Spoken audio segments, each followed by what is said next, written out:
সুস্বাগতম বন্ধুরা। আজ যে ব্যাপারে আলোচনা করব সেটা হচ্ছে ডস। ডস কি না, ডিক্স অপারেটিং সিস্টেম। এখানে মাঝের একটা শব্দ, এটা হচ্ছে অপারেটিং। অপারেটিং যে শব্দটা দেখছো, এই অপারেটিং সিস্টেম। অপারেটিং সিস্টেম কোনো জিনিসকে অপারেট করে, সেটাই অপারেটিং সিস্টেম। যেমন অপারেটিং সিস্টেম কি বোঝাচ্ছে? উইন্ডোজ, আমরা ব্যাপক হারে যেটা জানি, উইন্ডোজ, অ্যান্ড্রয়েড, এগুলো সব অপারেটিং সিস্টেম। ঠিক সেরকম একটা ডস একটা অপারেটিং সিস্টেম। এখন বর্তমানে সচরাচর অতটা ব্যবহার হয় না বা ব্যবহারযোগ্যতা কম, কিন্তু বেশি কম্পিউটার শেখার জন্য এই ডসটা প্রয়োজনীয় একটা জিনিস। ঠিক আছে, এই ডসের মাধ্যমে কি কি কাজ হতে পারে? যেমন হচ্ছে কি, ফাইল ম্যানেজমেন্ট হয়।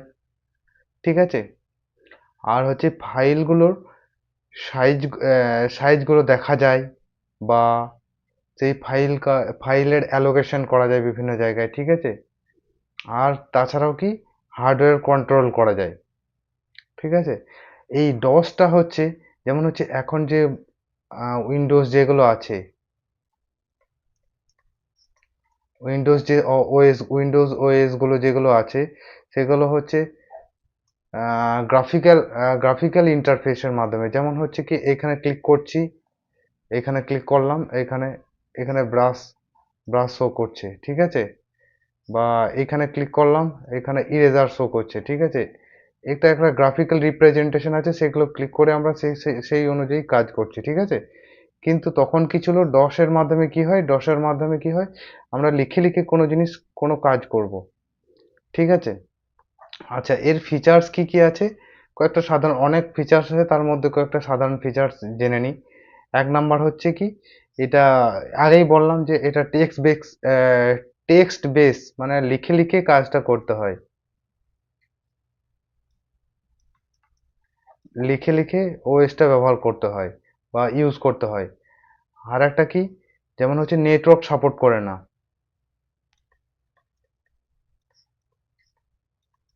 নেটওয়ার্ক সাপোর্ট করে না হ্যাঁ, নেটওয়ার্ক এই সাপোর্ট করে না এটাতে। ঠিক আছে, তারপর হচ্ছে কি, এটা সিঙ্গেল ইউজার, মানে এটা স্ট্যান্ডালোন মেশিনেই কাজ হবে, একটি মেশিনেই কাজ হবে, কোনো কানেকশন করা যাবে না। ঠিক আছে, এটা হচ্ছে কি ডসের ফিচার্স। এবার ডসের আমরা কাজগুলো কিছু কিছু দেখব। যেমন হচ্ছে প্রথমেই আমরা দেখব, এটা ডস। হ্যাঁ, ডস খোলার নিয়ম হচ্ছে কি, প্রথমে স্টার্ট বাটনে গিয়ে সিএমডি ক্লিক করলে কমান্ড প্রম্পট, এবার এন্টার মারলেই কমান্ড প্রম্পট চলে আসবে। ঠিক আছে, এটাই হচ্ছে ডস বেসিক্যালি। বেশ, এটা যেহেতু অলরেডি আমি ওপেন করে রেখেছি, সেখান থেকেই কাজ করব। প্রথমে আমি কি দেখব, একটা কমেন্ট লিখছি। ঠিক আছে, কমেন্টটা কি হচ্ছে, TIME, টাইম। ঠিক আছে, এই TIME, এই টাইমের কাজ কি, এটা এন্টার মেরে দেখি কি হচ্ছে, দেখি।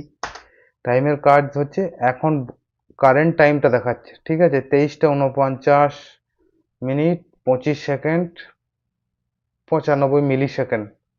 ঠিক আছে, এইখানে আবার দেখো, নিচে কি লেখা রয়েছে, এন্টার দ্য নিউ টাইম। এটা নতুন টাইম দিয়ে আমি আবার এই কম্পিউটারে আমি টাইমটা সেট করতে পারি, কিন্তু আমার প্রয়োজন নেই এখন। ঠিক আছে, তাই ফ্রিলি একটা এন্টার মেরে দেবো, পরবর্তী স্টেজে চলে যাবে।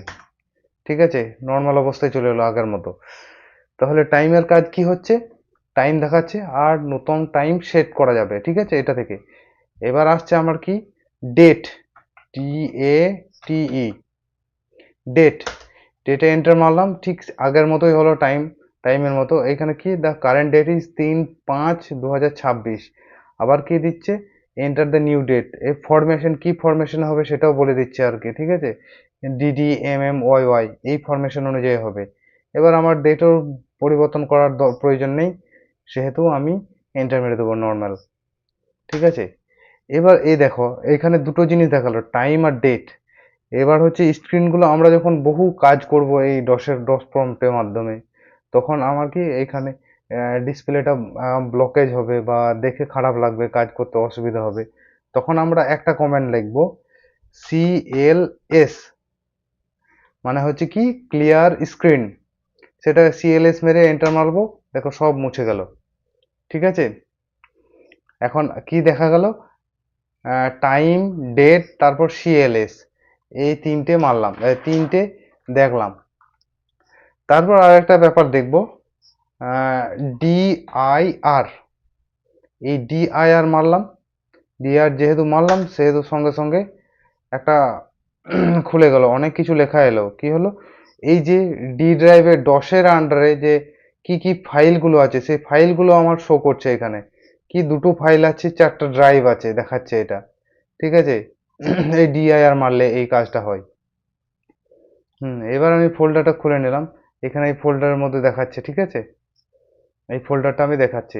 এবার এখানে আমি কিছু কাজ করব। ঠিক আছে, যেমন হচ্ছে এখানে টিইএসটি টেস্ট ওয়ান বলে একটা ফাইল আছে, জানলাম এ কার মধ্যে আছে, দিস পিসি ভলিউম ডি ড্রাইভের মধ্যে, ডি ড্রাইভের মধ্যে ডস ফোল্ডার, সেখানে তার আন্ডারে টেস্ট ওয়ান বলে একটা ফোল্ডার আছে। ঠিক আছে, এই টেস্ট ওয়ান ফোল্ডারটা আমি ম্যানিপুলেশন করব বা এটার উপরে কাজ করব।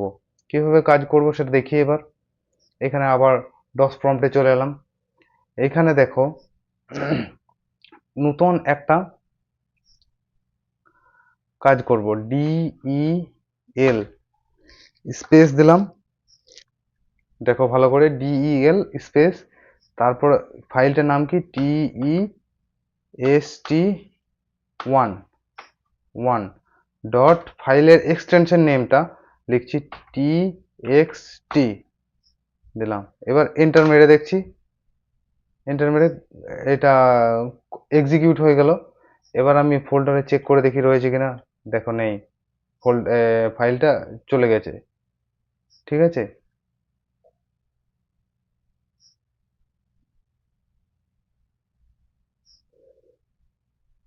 ঠিক আছে, তার মানে ডিএল এর কাজ বুঝতে পারলাম, ডিলিট, কোনো ফাইল ডিলিট করা। ঠিক আছে, এবার আবার দেখো একটা ফোল্ডার রয়েছে, এখানে ফটো ওয়ান বলে আছে, এখানে ফটো ওয়ান বলে একটা ফাইল সেভ করা আছে।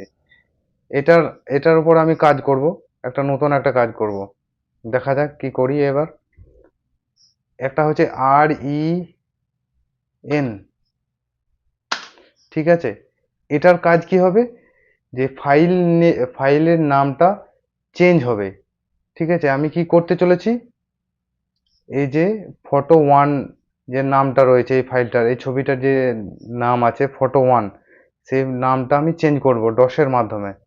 ঠিক আছে, দেখলাম REN, তারপর কি যে নামটা আছে ওই ফটোতে যে নামটা দেওয়া আছে, PHOTO photo one dot TXT space, এবার নতুন নাম যে নামটা দেব, IMG image one dot JPG, না ওখানে একটা ভুল লিখেছিলাম, TXT হবে না, এই ফাইলে এক্সটেনশন নেম আছে JPG, মানে যেহেতু ছবি সেহেতু JPG হবে, JPG। এন্টার মারলাম, এটা এক্সিকিউট হয়েছে। এবার ফোল্ডারে গিয়ে চেক করে দেখি, এই দেখো IMG1 নেম হয়ে গেছে। ঠিক আছে, তাহলে এটার কাজ বোঝা গেল। এবার দেখো এখানে কি রয়েছে, ডিওএস, দুটো ফোল্ডার রয়েছে, DOS_A, DOS_B। এবার আর একটা কাজ করতে চলেছি, কি, MD। ঠিক আছে, MD মানে কি, মেক ডিরেক্টরি। ঠিক আছে, মেক ডিরেক্টরি করছি। ঠিক আছে, এমডি মানে হচ্ছে মেক ডিরেক্টরি। এখানে একটা নতুন একটা ফোল্ডার তৈরি করব। এখানে দেখো এই ফাইলে গিয়ে, এই ফোল্ডারে গিয়ে দেখো এখানে DOS_A, DOS_B, এখানে আর একটা ফোল্ডার তৈরি করব, DOS_C। ঠিক আছে, এখানে লিখলাম এমডি মেক ডিরেক্টরি স্পেস, তারপর হচ্ছে কি লিখবো আমি, DOS_C দিয়ে এন্টার মারলাম। দেখো এক্সিকিউট হয়ে গেল, কোনো এরর দেখালো না। এবার ওখানে গিয়ে দেখি কি হবে অবস্থা। হ্যাঁ, ডিওএস একটা ফোল্ডার ক্রিয়েট হয়ে গেছে। ঠিক আছে। এবার এই যে ফোল্ডারটা তৈরি করলাম DOSC, ঠিক আছে, DOSC, এটা কিভাবে আমি ডিলিট করব? এখানে হচ্ছে ডিলিট করার নিয়ম হচ্ছে কি,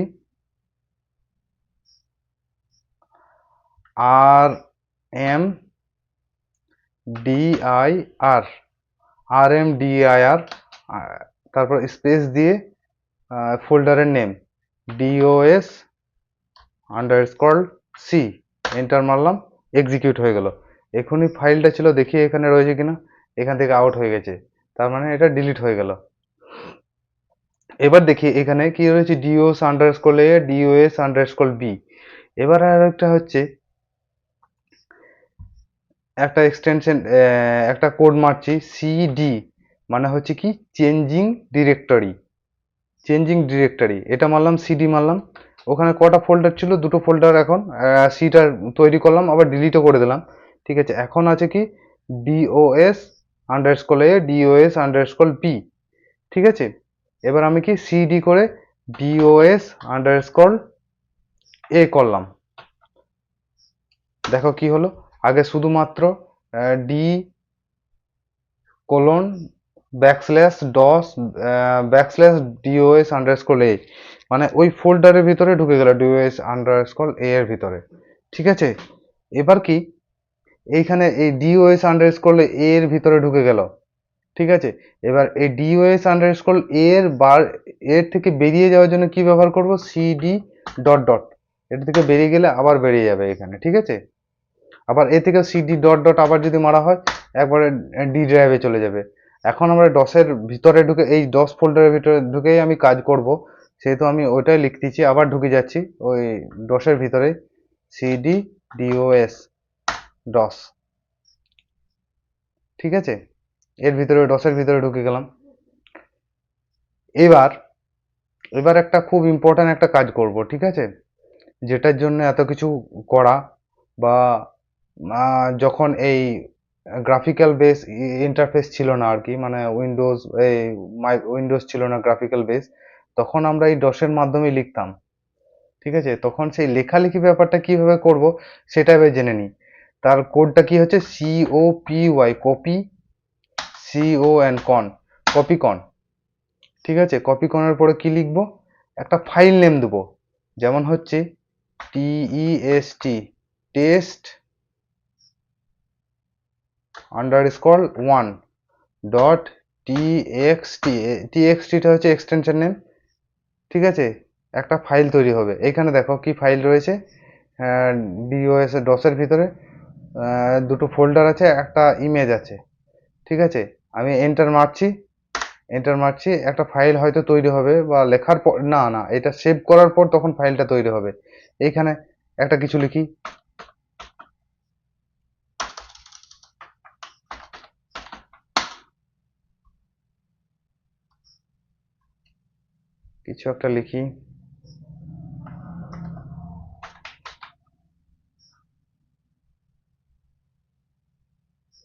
ইন্ডিয়া লিখলাম, ঠিক আছে। ইন্ডিয়া লেখার পর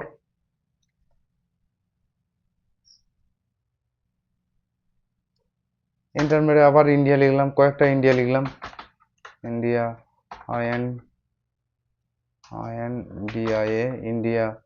এবার এটা সেভ করব কিভাবে, F6 দিলাম, দিয়ে F6, ভালো করে বোঝো, F6, দেখবে কিবোর্ডের উপরের দিকে দেওয়া থাকে F6, ঠিক আছে। সেই সুইচটা ক্লিক করে তারপর হচ্ছে এন্টার মারবো, ওয়ান ফাইল কপিড। দেখো এখানে গেলাম, এখানে একটা ফাইল তৈরি হয়ে যায়, test_1। এখানে দেখি ফাইলটা খুলে দেখি কি রয়েছে, দেখো ইন্ডিয়া, ইন্ডিয়া যেমন ভাবে লিখেছি সেরকম ভাবে আছে। প্রথম প্রথমে ইন্ডিয়াটা লিখেছি, প্রথমে ক্যাপসে, তারপরে স্মল লেটারে, কিন্তু তারপর ওগুলো সব স্মল লেটারে, ঠিক আছে। সেইভাবেই তৈরি হয়ে যায় ফাইলটা, ঠিক আছে। এবার ওই যে ফাইলটা আছে, ঠিক আছে, ওই ফাইলটা আমি দেখবো কিভাবে, সে দেখার জন্য কি কোড মারবো, TYPE টাইপ, তারপর ফাইল নেম, ফাইল নেমটা কি, test_1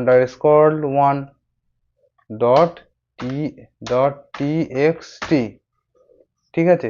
তারপর এন্টার মারবো, এই দেখো এই লেখাটা দেখা যাচ্ছে, পুরোপুরি দেখা যাচ্ছে লেখাটা, ঠিক আছে। এটা দেখা গেল। তাহলে কি হলো, এই এইখানে দেখো কপিকন, এই কপিকন দিয়ে ফাইল তৈরি হলো, তারপর কিছু লিখলাম, সেটা এফ সিক্স দিয়ে সেভ করলাম, দিয়ে এন্টার মারলাম, ওটা ফাইল তৈরি হয়ে গেল। আবার যে ফাইলটা তৈরি হয়ে গেল সেই ফাইলের ভিতরে কি লেখা আছে সেটা দেখার জন্য টাইপ, তারপর হচ্ছে ফাইল নেম, তারপর এক্সটেনশন নেম দিয়ে সেটা দেখা যাচ্ছে, ঠিক আছে। এবার হ্যাঁ, এবার অনেক কিছু দেখা গেল। এইখান থেকে আমি এই ডিসপ্লেটা আমি ক্লিয়ার করব। কি ক্লিয়ার করার জন্য কি এক্সটেনশন ব্যবহার করব? হ্যাঁ, CLS মারলাম, সব ক্লিয়ার হয়ে গেল, ঠিক আছে। এবার ছোট্ট দুটো জিনিস আমি দেখিয়ে দিচ্ছি, ঠিক আছে। ছোট্ট জিনিস, এটা না দেখালেও অসুবিধা নেই। এখানে VER মানে ভার্সন কি দেখাচ্ছে দেখি, মাইক্রোসফট উইন্ডোজের ভার্সন কত বটে সেটা দেখাচ্ছে। তারপর আর একটা কি জিনিস, VOL ভলিউমের ভলিউমটা সাইজ কত, সাইজ দেখাচ্ছে না এখানে, হচ্ছে ভলিউমটা কোন ড্রাইভের নাম কি, আর হচ্ছে ভলিউমের সিরিয়াল নাম্বার কত সেটা দেখা যাচ্ছে। হ্যাঁ, আজকে ডসের আপাতত এটুকুই। পরবর্তী দিনে আরও কিছু জিনিস নিয়ে আমরা হাজির হব।